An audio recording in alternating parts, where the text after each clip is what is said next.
Hi అండి, నమస్తే. Welcome to Srini world. ఇవాల్టి మన వీడియోలో వినాయక చవితి స్పెషల్ రెసిపీస్ ఎలా తయారు చేసుకోవాలో చూద్దామండి. ఇవి చాలా ఈజీగా తయారు చేసుకోవచ్చు. లేట్ చేయకుండా ప్రాసెస్ ఏంటో చూసేద్దాం. ముందుగా కుడుములు ఉండ్రాలు ఎలా తయారు చేయాలో చూద్దామండి. దానికోసం స్టవ్ మీద ఒక కడాయి పెట్టుకొని అరకప్పు బెల్లం తరుగు యాడ్ చేసుకోవాలి. మనం ఏ కప్తో అయితే బెల్లం యాడ్ చేసుకున్నామో అదే కప్పుతో కప్పున్నర వాటర్ యాడ్ చేసుకొని ఈ బెల్లంని పూర్తిగా కరిగేంత వరకు బాయిల్ చేసుకోవాలి. చూస్తున్నారు కదా, మనకి బెల్లం అయితే పూర్తిగా కరిగిపోయింది. ఈ టైంలో స్టవ్ ఆఫ్ చేసుకొని ఒక ఫిల్టర్ పెట్టుకొని ఈ బెల్లం వాటర్ని వడకట్టుకోవాలి. ఇలా వడకట్టుకోవడం వల్ల ఈ బెల్లంలో ఏమైనా నలకలు ఉంటే తొలగిపోతాయండి. ఇప్పుడు అదే కడాయిని వాటర్తో ఒకసారి వాష్ చేసుకొని అందులో బెల్లం వాటర్ని యాడ్ చేసుకొని బాయిల్ చేసుకోవాలి. ఇవి ఇలా బాయిల్ అవుతూ ఉండగా ఇందులో 2 టేబుల్ స్పూన్లు గంటసేపు నానబెట్టుకున్న పచ్చిశనగపప్పును యాడ్ చేసుకొని ఒకసారి బాగా కలుపుకొని ఇందులోనే 1 టేబుల్ స్పూన్ పచ్చి కొబ్బరి తురుముని యాడ్ చేసుకోవాలి. ఒకవేళ మీ దగ్గర పచ్చి కొబ్బరి తురుము లేదు అనుకుంటే ఎండు కొబ్బరి పొడిని కూడా యాడ్ చేసుకోవచ్చు. ఇప్పుడు ఈ పచ్చిశనగపప్పుని బాగా కుక్ చేసుకోవాలి. ఇవి మనకి 100% కుక్ అవ్వాల్సిన అవసరం లేదండి. ఇలా ప్రెస్ చేస్తే మెత్తగా వచ్చిందంటే మనకి సరిపోతుంది. ఈ టైంలో ఇందులో ఫ్లేవర్ కోసం 1 టీ స్పూన్ యాలకుల పొడి యాడ్ చేసుకొని దీన్ని బాగా కలుపుకోవాలి.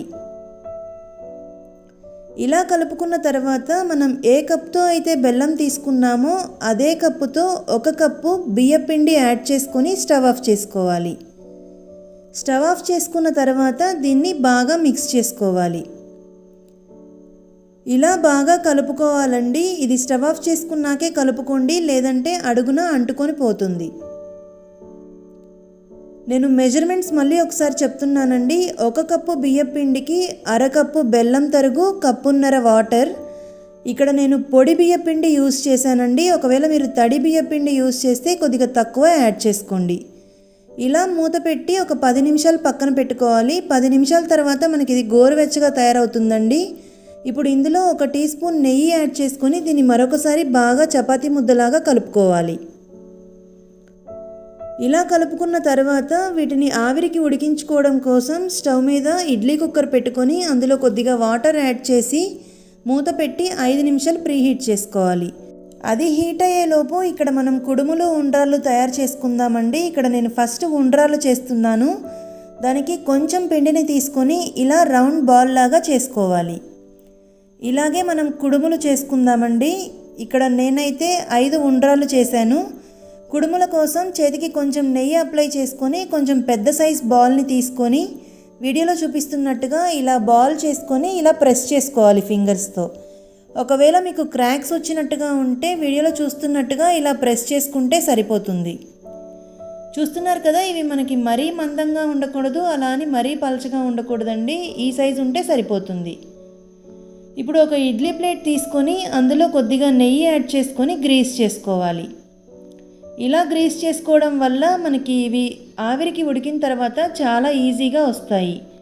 ఇప్పుడు మనం తయారు చేసి పెట్టుకున్న 5 కుడుములు 5 ఉండ్రాలని ఇందులో పెట్టుకోవాలండి. ఇప్పుడు మనం ప్రీహీట్ చేసుకున్న ఇడ్లీ పాత్రలో పెట్టుకొని మీడియం ఫ్లేమ్లో 15 నుండి 20 నిమిషాలు కుక్ చేసుకోవాలి. 20 మినిట్స్ తర్వాత స్టవ్ ఆఫ్ చేసుకొని 10 నిమిషాల పాటు పక్కన పెట్టుకోవాలండి. 10 నిమిషాల తర్వాత మనం మూత తీసుకొని వీటిని సర్వ్ చేసుకోవచ్చు. చూసారు కదా, మనకి కుడుములు ఉండ్రాళ్ళు ఒకే పిండితో 2 తయారు చేసుకోవచ్చండి. మనం నెయ్యి అప్లై చేసాం కాబట్టి చాలా ఈజీగా వస్తున్నాయి. వినాయకుడికి ఈ కుడుములు ఉండ్రాళ్ళు అంటే చాలా ఇష్టమండి. ఇవి వినాయక చవితికే కాకుండా నార్మల్గా చేసుకొని తిన్నా కూడా హెల్త్కి చాలా మంచిదండి. 3వ నైవేద్యం వచ్చేసి మోదక్ అండి. ఇక్కడ కోకోనట్ స్టఫింగ్తో చేస్తున్నాను. దానికోసం స్టవ్ మీద ఒక గిన్నె పెట్టుకొని అందులో 1 కప్పు వాటర్ యాడ్ చేసుకోవాలి. ఈ వాటర్లోనే మనం ఒక చిటికెడు ఉప్పు అండ్ 1 స్పూన్ నెయ్యి యాడ్ చేసుకోవాలండి.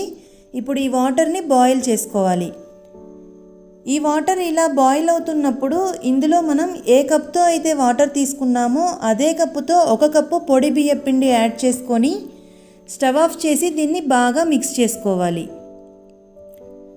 ఇలా మిక్స్ చేసుకొని మూత పెట్టి ఒక 10 నిమిషాలు పక్కన పెట్టుకోవాలండి. ఇప్పుడు స్టఫింగ్ కోసం స్టవ్ మీద మరొక గిన్నె పెట్టుకొని అందులో 1 కప్పు పచ్చి కొబ్బరి తురుము యాడ్ చేసుకోవాలి.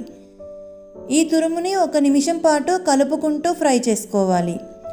ఇదిలా ఫ్రై అయిన తర్వాత మనం ఏ కప్తో అయితే కొబ్బరి తీసుకున్నామో అదే కప్పులో 1/2 కప్పు బెల్లం తరుగు యాడ్ చేసుకొని ఈ బెల్లం కరిగేంత వరకు మనం కలుపుకుంటూ ఫ్రై చేసుకోవాలి. చూస్తున్నారు కదా, ఇక్కడ మనకి బెల్లం అయితే పూర్తిగా కరిగిపోయిందండి. ఇప్పుడు ఇందులో 1 స్పూన్ నెయ్యి యాడ్ చేసుకొని ఫ్లేవర్ కోసం 1 టీ స్పూన్ యాలకుల పొడి యాడ్ చేసి దీన్ని మరొకసారి బాగా మిక్స్ చేసుకొని కొంచెం దగ్గర పడేంత వరకు కుక్ చేసుకోవాలి. చూసారు కదా, ఇది మనకి దగ్గర పడింది. ఈ టైంలో స్టవ్ ఆఫ్ చేసుకొని దీన్ని పక్కన పెట్టుకుందాం. ఈలోపు మనకి పిండి అనేది గోరువెచ్చగా అయ్యిందండి. గోరువెచ్చగా ఉన్నప్పుడే ఇలా కలుపుకుంటూ చపాతీ ముద్దలాగా తయారు చేసుకోవాలి. ఇక్కడ నేను దీన్ని ఒక ప్లేట్లోకి వేసి కలుపుతున్నానండి. ఇప్పుడు ఇందులో వాటర్ అయితే నార్మల్గా అవసరం పడదు. ఒకవేళ మీకు అవసరమైతే 1-2 టేబుల్ స్పూన్లు చూసుకొని యాడ్ చేసుకోండి. నేను ఇక్కడ 1 టేబుల్ స్పూన్ వాటర్ యాడ్ చేసి చపాతీ ముద్దలాగా కలుపుకున్నానండి. ఇప్పుడు ఇందులో కొంచెం పిండిని తీసుకొని ఒక ముద్దలాగా చేసుకోవాలి.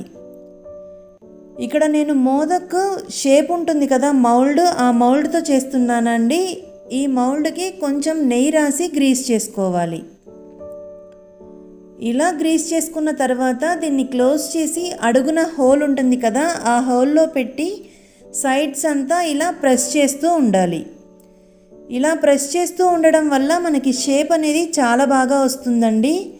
ఈ మధ్యలో ఇప్పుడు హోల్ ఉంది కదా, ఆ హోల్లో మనం తయారు చేసి పెట్టుకున్న స్టఫింగ్ని పెట్టుకోవాలి. ఇక్కడ కావాలంటే ఈ కొబ్బరి బెల్లం ప్లేస్లో పచ్చిశనగపప్పు బెల్లం పూర్ణం పిండి ఉంటుంది కదా, అది కూడా పెట్టి చేసుకోవచ్చండి. ఇలా స్టఫింగ్ పెట్టుకున్న తర్వాత పైన మళ్ళీ కొంచెం బియ్యం పిండి అప్లై చేసుకొని ప్రెస్ చేసుకొని ఇప్పుడు మనం బయటకు తీసుకోవాలి. చూసారు కదా ఎంత బాగా వచ్చాయో. ఇది మనం చేయితో చేస్తే కొంచెం టైం ఎక్కువ తీసుకుంటుందండి. అందుకని ఇలా మౌల్డ్తో చేసుకున్నామంటే చాలా తొందరగా తయారవుతాయి. ఇక్కడ మోదకులు అయితే అన్నీ రెడీగా ఉన్నాయండి. ఇప్పుడు నెయ్యి రాసుకున్న ఇడ్లీ ప్లేట్లోకి వీటిని సెట్ చేసుకోవాలి. ఇలా సెట్ చేసుకున్న తర్వాత 5 నిమిషాల పాటు ప్రీహీట్ చేసుకున్న ఇడ్లీ కుక్కర్లో ఈ మోదక్ ప్లేట్ పెట్టుకొని 15 నుండి 20 నిమిషాలు ఆవిరికి ఉడికించుకోవాలి. 20 మినిట్స్ తర్వాత గ్యాస్ ఆఫ్ చేసుకొని ఒక 10 నిమిషాలు పక్కన పెట్టుకోవాలండి. 10 నిమిషాల తర్వాత మూత తీసి మనం వీటిని ఒక ప్లేట్లోకి తీసుకుందాం. చూసారు కదా, మనకి 3వ నైవేద్యం మోదక్ కూడా రెడీ అయిందండి. మనకి వినాయకుడిని మోదక ప్రియుడు అని కూడా అంటారు కదా. ఈ వినాయక చవితికి మీరు కూడా ఈ మోదకుల్ని ట్రై చేయండి. మనకి 3వ రెసిపీ మోదక్ కూడా రెడీ అయింది కదా. మన నెక్స్ట్ రెసిపీ వచ్చేసి బియ్యం రవ్వతో హాట్ ఉండ్రాళ్ళండి.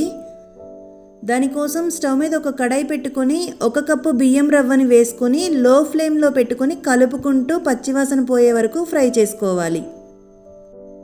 ఇది వేగిన తర్వాత కొంచెం కలర్ చేంజ్ అయ్యి మంచి అరోమా వస్తుందండి. ఈ టైంలో స్టవ్ ఆఫ్ చేసుకొని దీన్ని ఒక ప్లేట్లోకి తీసుకోవాలి.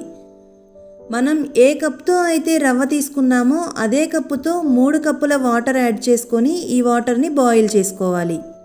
ఈ వాటర్ బాయిల్ అవుతూ ఉండగా ఇందులో రుచికి సరిపడా ఉప్పు, 1 స్పూన్ జీలకర్ర, అలాగే 1 గంట సేపు నానబెట్టుకున్న 1.5 టేబుల్ స్పూన్ పచ్చిశనగపప్పు, 1 స్పూన్ నెయ్యి వేసుకొని ఈ పచ్చిశనగపప్పుని ఉడికించుకోవాలి. ఈ శనగపప్పు ఉడికాయా లేదా చెక్ చేసుకుందామండి. ఈ వేళ్ల మధ్యలో పెట్టుకొని ఇలా ప్రెస్ చేస్తే మెత్తగా అయితే సరిపోతుంది. ఇప్పుడు ఇందులో మనం ముందే వేయించి పెట్టుకున్న బియ్యం రవ్వని వేసి బాగా కలుపుకోవాలి.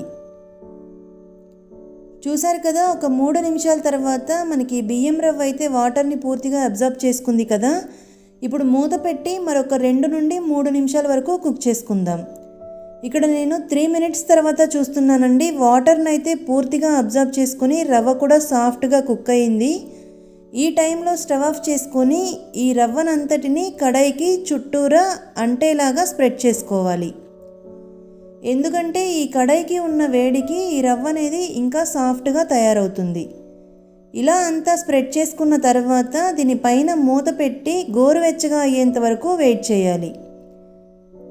ఒక 20 మినిట్స్ తర్వాత ఇది మనకి గోరువెచ్చగా అయ్యిందండి. ఇప్పుడు ఈ టైంలో మనం మూత తీసుకొని మనకి కావాల్సిన సైజులో ఉండ్రాల్లాగా చుట్టుకోవాలి.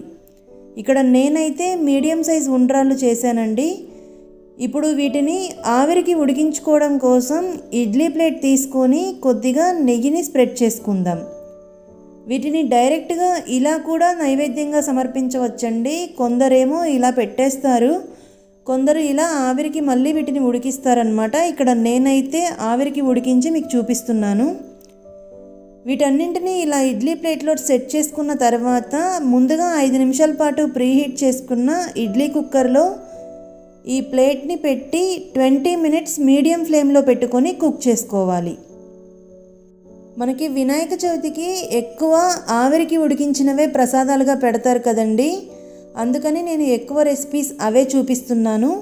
20 మినిట్స్ తర్వాత గ్యాస్ ఆఫ్ చేసుకుందాం. చూడండి, మనకి ఉండ్రాళ్ళు అయితే సాఫ్ట్గా కుక్ అయ్యాయి. ఈ టైంలో మనం మూత పెట్టేసుకొని ఒక 10 నిమిషాలు పక్కన పెట్టుకుందాం. 10 నిమిషాల తర్వాత చూపిస్తున్నానండి. చాలా సాఫ్ట్గా టేస్టీగా ఉంటాయి ఉండ్రాళ్ళు. చూసారు కదా, మనకి 4th రెసిపీ బియ్యప్రవ ఉండ్రాళ్ళు కూడా రెడీ అయ్యాయి. మన నెక్స్ట్ రెసిపీ వచ్చేసి సేమియా పాయసం అండి. దీనికోసం స్టవ్ మీద ఒక కడాయి పెట్టుకొని 1 స్పూన్ నెయ్యి యాడ్ చేసుకోవాలి. ఈ నెయ్యిలో మనం డ్రై ఫ్రూట్స్ని వేయించుకోవాలండి. నేను ఇక్కడ కొద్దిగా జీడిపప్పు వేసి ఇవి కొంచెం కలర్ చేంజ్ అయిన తర్వాత అందులోనే కొన్ని కిస్మిస్ యాడ్ చేసుకొని గోల్డెన్ కలర్ వచ్చేంత వరకు ఫ్రై చేసుకోవాలి. ఇవిలా వేగిన తర్వాత ఒక బౌల్లోకి తీసుకొని ఇందులో 1 కప్పు సేమియా వేసుకొని ఇలా గోల్డెన్ కలర్ వచ్చేంత వరకు ఫ్రై చేసుకోవాలి. వీటిని కలుపుకుంటూ ఫ్రై చేసుకుంటే అన్నీ ఒకేలాగా వేగుతాయి. ఇప్పుడు స్టవ్ ఆఫ్ చేసుకొని వీటిని ఒక ప్లేట్లోకి తీసుకొని అదే కడాయిలో మనం ఏ కప్తో అయితే సేమియా తీసుకున్నామో అదే కప్పుతో 2 కప్పుల వాటర్, 4 కప్పుల ఫుల్ ఫ్యాట్ మిల్క్ యూజ్ చేస్తున్నానండి. నేను ఇక్కడ పచ్చిపాలే యాడ్ చేస్తున్నాను. 1 కప్పు సేమియాకి 2 కప్పుల వాటర్ అండ్ 4 కప్పుల పాలు యాడ్ చేసుకొని ఇలా బాయిల్ చేసుకోవాలి. ఇవి ఇలా బాయిల్ అవుతూ ఉండగా ఇందులో మనం ముందు వేయించుకున్న సేమియాని యాడ్ చేసుకొని బాయిల్ చేసుకోవాలి. సేమియా ఇలా ఉడుకుతూ ఉండగా ఇందులో ఒక చిటికెడు కుంకుమ పువ్వుని యాడ్ చేస్తున్నానండి. ఇది ఆప్షనల్ మాత్రమే, బట్ ఉంటే వేసుకోండి. టేస్ట్ అనేది చాలా బాగుంటుంది. ఇప్పుడు మనం సేమియా ఉడికిందా లేదా చెక్ చేసుకుందామండి. దానికోసం కొన్ని సేమియాల్ని తీసుకొని ఫింగర్లో పెట్టి ప్రెస్ చేస్తే మనకి అర్థమవుతుంది. మనకి ఇవైతే చాలా బాగా కుక్ అయ్యాయండి. ఇప్పుడు ఇందులో మనం ఏ కప్తో అయితే సేమియా తీసుకున్నామో అదే కప్పుతో 3/4 కప్పు షుగర్ యాడ్ చేసుకొని ఆ షుగర్ కరిగేంత వరకు కుక్ చేసుకోవాలి. అది కరిగిన తర్వాత ఇందులో ఫ్లేవర్ కోసం 1 టీ స్పూన్ యాలకుల పొడి, వేయించి పెట్టుకున్న డ్రై ఫ్రూట్స్ అండ్ 1 కప్పు కాచి చల్లార్చిన పాలు యాడ్ చేసుకొని స్టవ్ ఆఫ్ చేసుకోవాలి. ఇప్పుడు ఇందులోనే కొద్దిగా ఉప్పు యాడ్ చేసుకోండి. ఏ స్వీట్ అయినా సాల్ట్ యాడ్ చేస్తే టేస్ట్ ఇంకా బాగుంటుంది. ఇప్పుడు దీన్ని మనం ఒక బౌల్లోకి తీసుకుందాం. చూసారు కదా, మనకి సేమియా పాయసం కూడా రెడీ అయిందండి.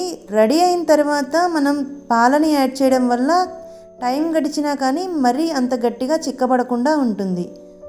చూసారు కదా, వినాయక చవితి స్పెషల్ 5 రకాల నైవేద్యాలు. ఇవే కాకుండా మన ఛానల్లో ఇంకా ప్రసాదం రెసిపీస్ చాలా ఉన్నాయండి. ఇంట్రెస్ట్ ఉంటే ఒకసారి చెక్ చేయండి. If you like this video, please don't forget to like, share, comment and subscribe. Thank you.